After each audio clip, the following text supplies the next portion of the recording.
Hello, today we have Mr. Bryan Caforio, who's running for 25th District of the U.S. Congress. Hello, how are you doing? I'm doing great. Thank you for having me here. Thank you for coming over. Absolutely. We're going to be asking him a few questions, so please don't change the channel. We'll be right back with you.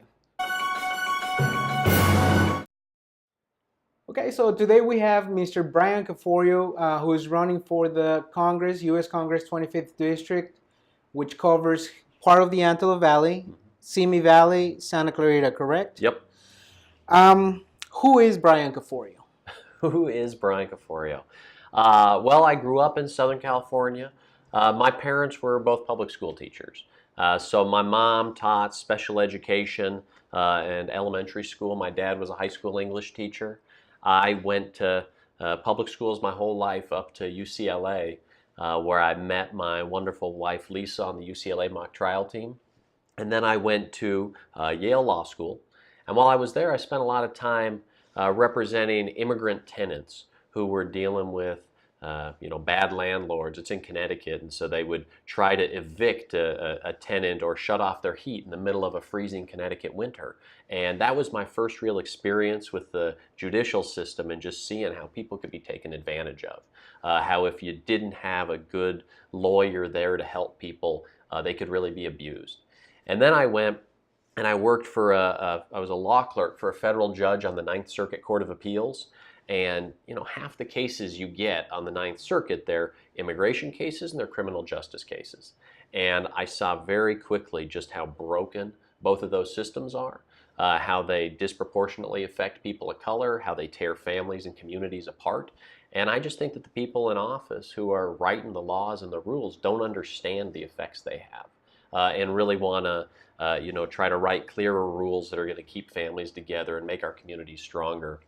And then I came back and I started practicing law here in Southern California, and it's right after the financial collapse. People are losing their homes left and right. I mean, Palmdale was known as the foreclosure capital of California. Right. And a lot of families were being hit hard. And the type of work I did were cases against banks, cases against insurance companies who were screwing over so many people in our community. And just kept seeing this system where people were being taken advantage of and said, we need to do something about that. Sounds good. Okay, so let's talk about a little bit about education. Yeah.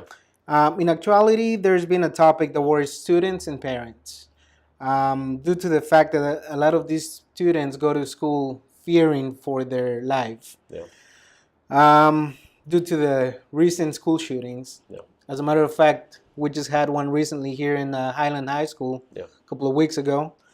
What are you proposing for the safety of these students? Yeah, look, it's terrible. I hate waking up, it seems like every day, every other day, and reading about another one of these massacres. I try to spend as much time as possible actually going to high schools and talking to students. And just a few months ago, I went to Highland. I talked to the students there, and one of the big concerns that they shared with me was a need for gun safety measures, that they were scared on campus. And yeah, now 2 weeks ago, it came right here to our community. And we had the shooting on campus. I came up that day, I saw you there, and talked to students, talked to teachers about real steps we can take to get dangerous weapons away from dangerous people. And there's stuff we could do right now in one day if we had people in office who would stand up to the corporate gun lobby. So we need to have universal background checks. If you're a domestic abuser, if you have mental health issues, if you're a suspected terrorist, you shouldn't be able to purchase a firearm.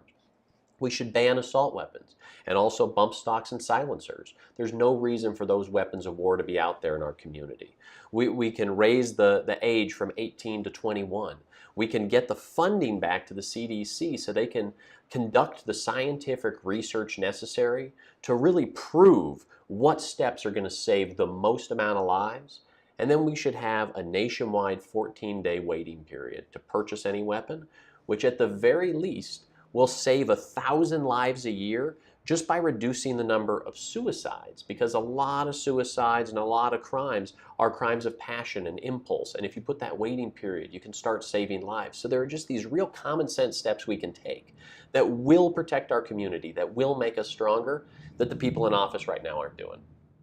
Sounds good. Well, there you have it. We have Mr. Bryan Caforio with us today. So don't change the channel. We'll be right back with you here in La Prensa Popular TV.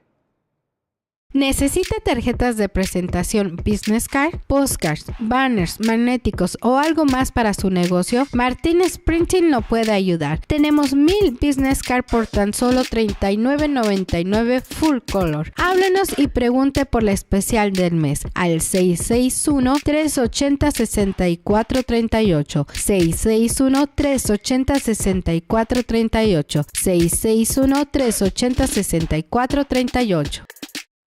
So we are back with Mr. Bryan Caforio, who's running for the 25th District Congress here in our section, which is the Antelope Valley, parts of Antelope Valley, Santa Clarita, and Simi Valley.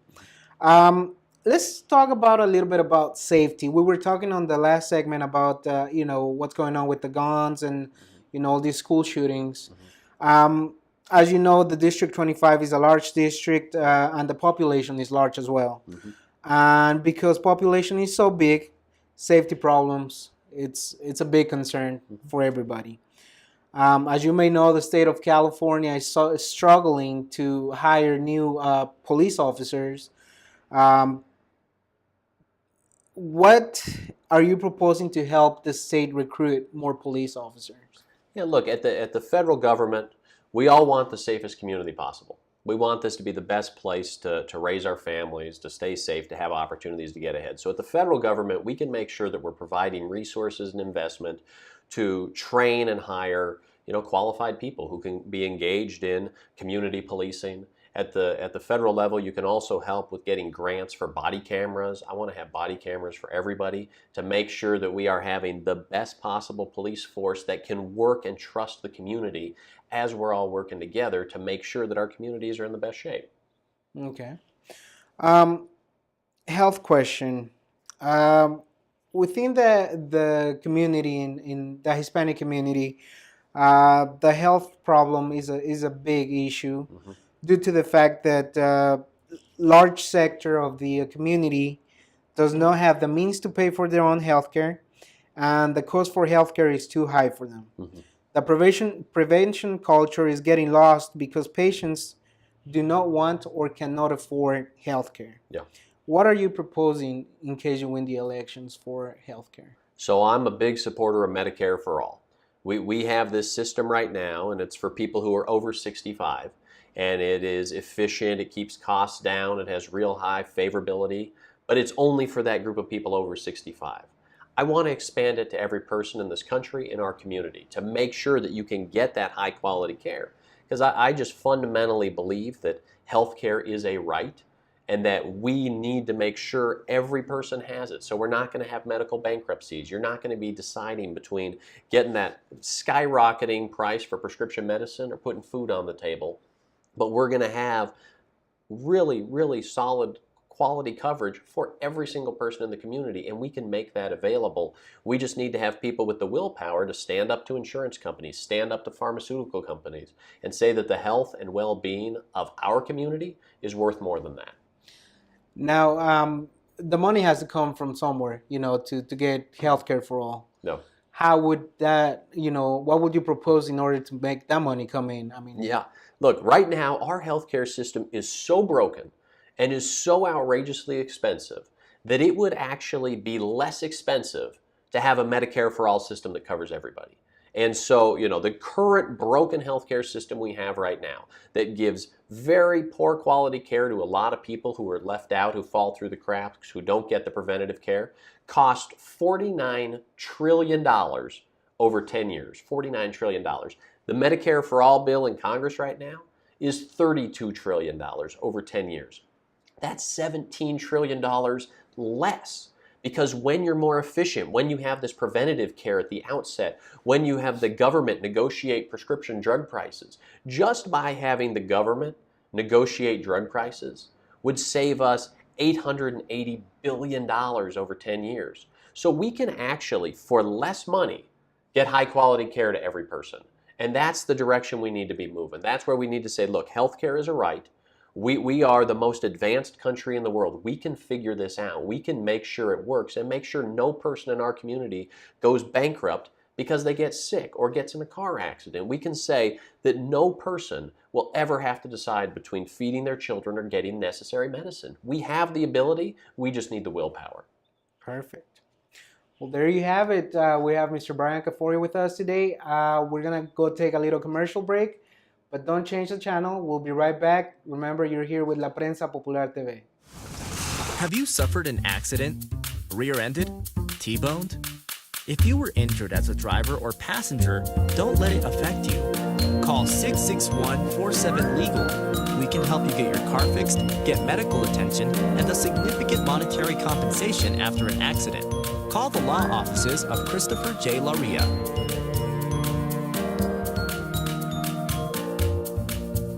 All right, so we're back with Mr. Bryan Caforio, who's running for District 25 of the U.S. Congress.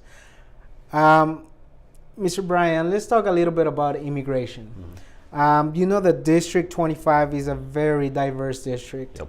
There's a lot of different immigrant communities within the district. Recently, the city of Santa Clarita has joined several cities to countersue the state of California because the governor made it the sanctuary state. What is your position regarding California being a sanctuary state? Yeah, look, what I think right now, what this president, what Donald Trump is trying to do is just flatly unconstitutional. So what he is trying to do is take the federal government and force the states to have their local officials do the work of the federal government. And he's not allowed to do that. And the Supreme Court is really clear that he's not allowed to do it. It's just flatly unconstitutional. And so we need the state to be here and stand up to him and say that's not going to fly. And we have to recognize just the absolutely critical place that immigrants play in our communities. And we cannot be putting ourselves in a position that makes us less safe, that tears communities apart, that makes it so people don't want to trust local law enforcement.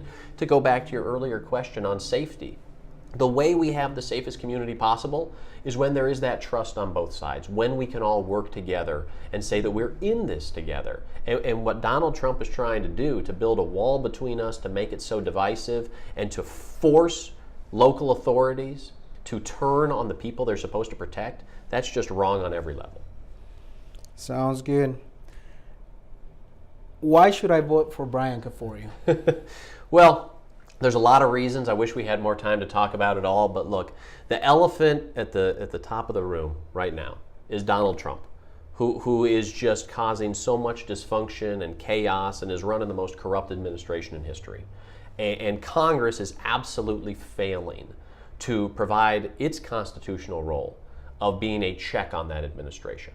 And so with my skills and experience, being able to have gone to UCLA and Yale Law School, to work for a federal judge on the Ninth Circuit, I'm ready on day one to get into office, to start serving subpoenas, putting witnesses under oath, uncovering the truth, rooting out all this corruption, and trying to get our country back on track. And once we do that, once we solve that big problem, we can really get down to addressing those issues that matter so much to our communities and getting a Clean Dream Act and making sure there's a pathway to citizenship, not just for the 5,000 dreamers in our district, but also the other people who are part of this community who right now don't have a pathway they can go through.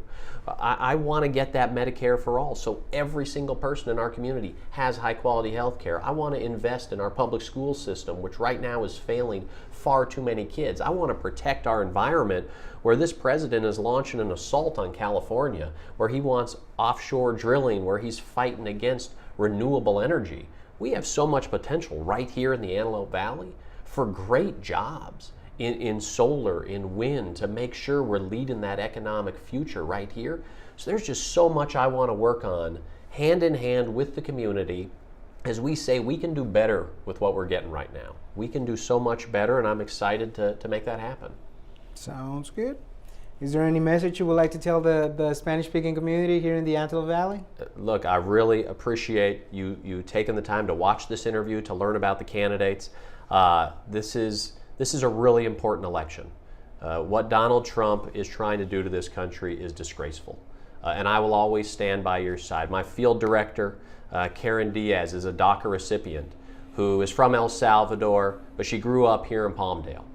And I have been standing there at TPS and DACA rallies outside Congressman Knight's office. I've been at the recent Latino forum put on by many of the different groups here after someone drew a swastika at the Palmdale Aqueduct. I called a press conference with local leaders from LULAC and SALVA and the ACLU and so many other organizations, because I will always stand with this community. I will always be standing with you against this president who is a despicable human being who is trying to divide us, and I will always be there fighting for you as we go into the future. Sounds good. Well, there you have it, Mr. Bryan Caforio, running for the 25th District of the Congress. No le cambie, regresamos. Muchas gracias por haber estado con nosotros aquí en su programa La Prensa Popular TV. Recuerde darle un comentario, like y compartir. Gracias y nos vemos hasta la próxima. ¿Necesita tarjetas de presentación Business Card, postcards, banners, magnéticos o algo más para su negocio? Martínez Printing lo puede ayudar. Tenemos 1000 Business Card por tan solo $39.99 full color. Háblenos y pregunte por la especial del mes al 661-380-6438. 661-380-6438. 661-380-6438.